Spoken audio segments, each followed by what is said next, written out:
Hello there. My name is Emily, and I've been married to Mark for the last 3 years. I'm 28 years old.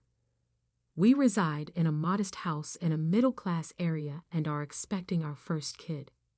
I was a marketing executive once, and I had a great time there. It was hard, innovative, and fast-paced, everything I loved. However, Mark and I agreed that it would be best if I took a leave of absence from work to concentrate on my pregnancy and prepare for the baby after I became pregnant. I can't get rid of the sensation that Mark has changed his opinion of me since I quit working, even though he claims to be supportive. Since he has a steady career as an accountant, he has accepted the role of breadwinner without complaining. However, there are times when I feel as though he's starting to adopt his mother's antiquated views on gender roles, which is troubling. My mother-in-law, Sarah, is a real character. She's in her late 50s, sharp-tongued, and full of ideas no one asked for. She attempted to cover it up with a phony grin and wise counsel, but she's always had a problem with me.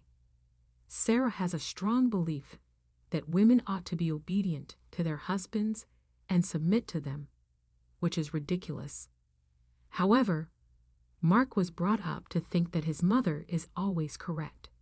He listens to his mother more than anyone else and is a true mama's boy. I've attempted to discuss it with him, but he simply dismisses me, claiming that I'm overanalyzing the situation. Perhaps I am, but it's difficult to ignore Sarah when she's always around, forcing her antiquated opinions on us. I'm lucky to have Linda as my best friend and rock during this whole ordeal. Linda is a knowledgeable, self-reliant lawyer. I really appreciate that she's always willing to listen and offer advice, especially since things with Sarah have been getting difficult lately. That, therefore, is my life as it is at the moment. Initially, everything appears to be rather typical. Preparing the nursery and making sure everything is just right for the baby take up most of my days. Despite the mounting tension around here, I want this child to be born into a warm, caring home. Recently, I've been thinking a lot about my profession and how much I miss it. I also worry that now that I'm at home, Sarah will think less of me. One afternoon, it was one of those rare moments when the house was quiet, just the hum of the refrigerator and my thoughts for company. I was folding laundry in the living room, trying to distract myself from the anxiety creeping in about Sarah's upcoming visit. She never announced when she'd show up, but she always had a critique ready. Sure enough, the doorbell rang, and there she was, her eyes scanning the room like she was searching for something to criticize. "You know, Emily, it's a shame to see you like this, just wasting away at home," she said. I tried to keep my voice even. "Sarah, I'm pregnant, not incapacitated. I'm only taking a break from work." "But you're not contributing, are you?" "My son is the one bringing in all the money." "What do you do all day?" I bit back a sharper retort, my hands tightening around a folded shirt. "I'm preparing for your grandchild, Sarah." "That's hardly doing nothing." Her scoff felt like a slap. "Preparing? Looks more like you're lounging around. Mark works all day, and you just spend his money." Before I could reply, she stormed upstairs. I heard drawers being pulled open and closet doors slamming. My heart raced as I followed her, only to find her tossing my clothes out the window and onto the lawn below. "My son's the breadwinner."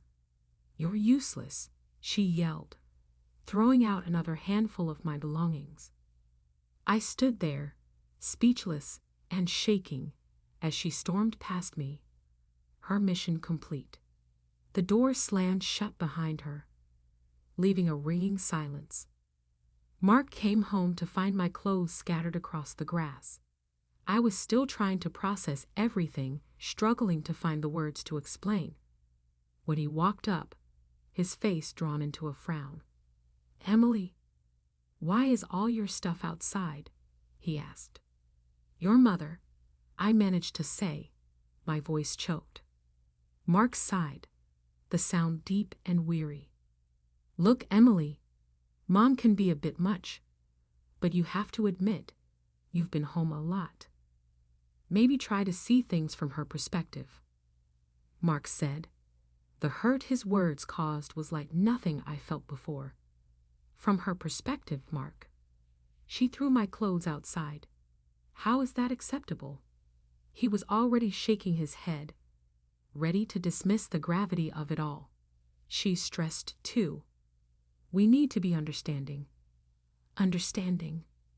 The word echoed mockingly in my mind as he went to pick up my clothes, his actions more of an apology for his mother than support for me. Later, I called Linda, the tears I'd held back now free to fall. She threw my things out, Linda, in front of everyone, and Mark, he just took her side. Linda's voice was a fierce comfort. Emily, this is not okay. You know that, right? You can't let her or Mark keep treating you this way. What can I do? He's my husband, and she's harassing me. Emily, this has legal consequences for her harassment. Remember that. Her words planted something within me, a small seed of resolve. I wiped my tears, my heart steady. You're right. I need to do something. I can't live like this. Document everything, Linda advised. Texts, incidents, anything. It's not just for a potential case. You need to show Mark how serious this is. As we hung up, a plan began to form. Maybe Mark couldn't see the toxicity because he had lived with it all his life. Maybe I needed to expose it, to drag it into the light where he couldn't ignore it. That night, I started writing everything down, every incident, every cruel word Sarah had ever thrown at me.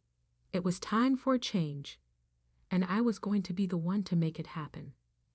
I didn't know then just how deep the rot had set in or how hard it would be to carve it out. But I knew one thing for certain.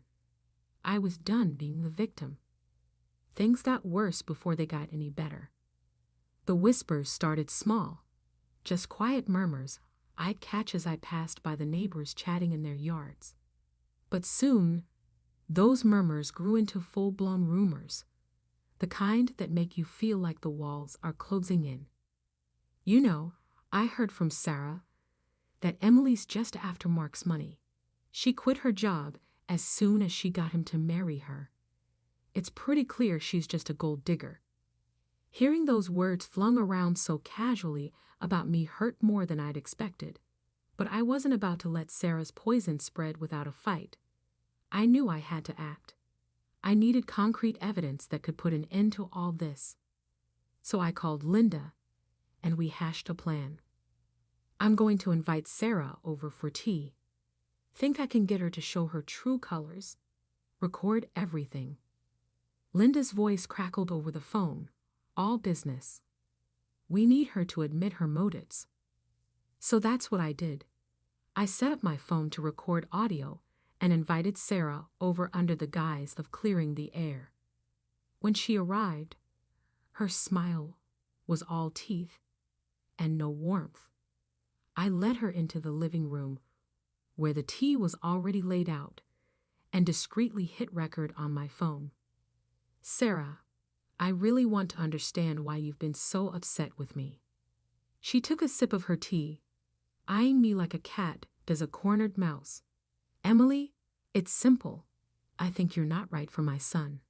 You're dragging him down, and frankly, I think you're using him.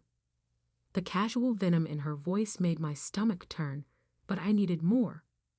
Why would you say that, Sarah? Because it's true.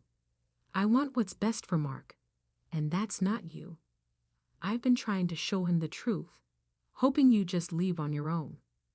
The confession was a cold splash of reality, but I had what I needed.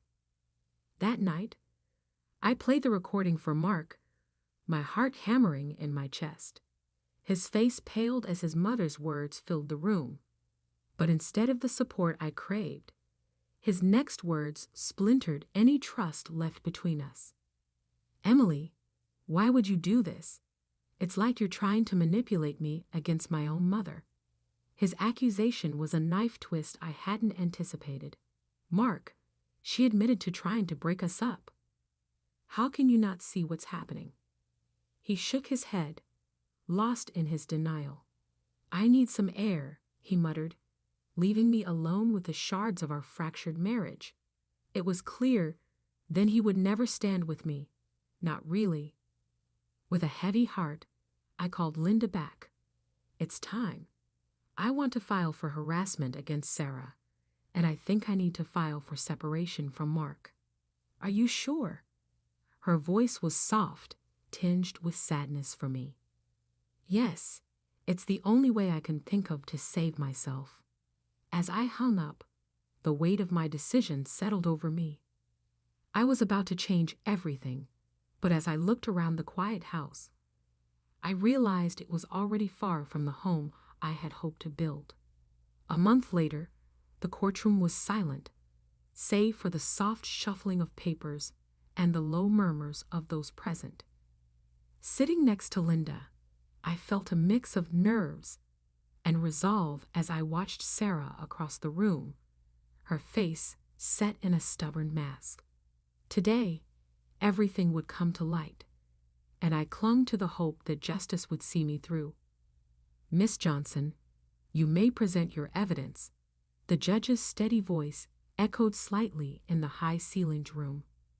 Linda stood, her presence commanding as she began to lay out the months of harassment, the recorded conversations, the testimonies from neighbors, and even the video of Sarah throwing my belongings out. Each piece of evidence felt like a weight lifting from my shoulders. Her toxic words now served to free me rather than bind me. "Ladies and gentlemen, it's clear that Mrs. Walters' actions were deliberate and harmful, aimed at driving my client to a breaking point." Linda's voice was firm, her gaze sweeping the room. "We seek a restraining order and damages for the severe emotional distress caused."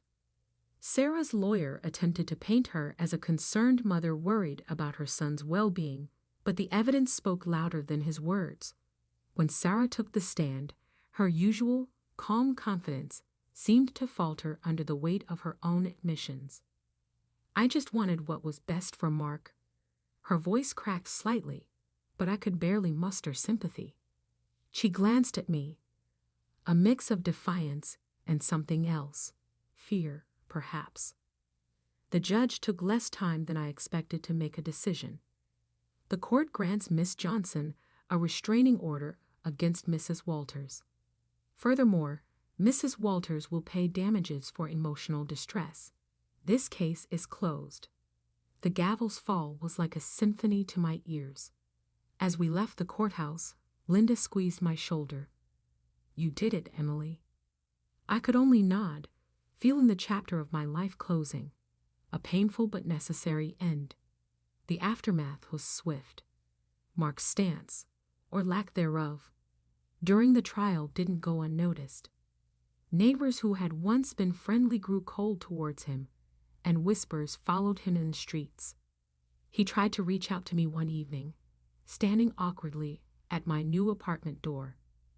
"I'm sorry, Emily. I have seen it. Can we try again?" His words hung between us, but my heart had hardened to the possibility of us. "No, Mark, it's too late." He nodded, the sadness in his eyes deep, but I turned away, closing the door on what used to be. With Sarah out of the picture and my marriage over, I focused on rebuilding.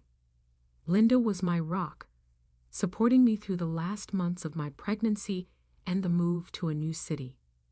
I found a new job in marketing again, the excitement of work a welcome return to my life. Balancing motherhood and a career wasn't easy, but I felt whole, my spirit mending. I was so relieved when I held my newborn daughter on the day I gave birth. She was flawless, lovely, and entirely mine. I promised her a life free from the shadows that had shadowed mine as I peered down at her little face. Little one, welcome to the world. We will not encounter any problems. I realized that moment I had not only survived, but had taken back my life in that hospital room with my daughter. At last, I was free after severing the toxic bonds that had attempted to imprison me. That concludes our tale, people. I now want to ask you a question. Do you believe Emily was right to cut off all contact with Mark? Or should she have given him another chance to turn around after his first support of his mother? Please share your opinions with us in the comments section below, and remember to like this video.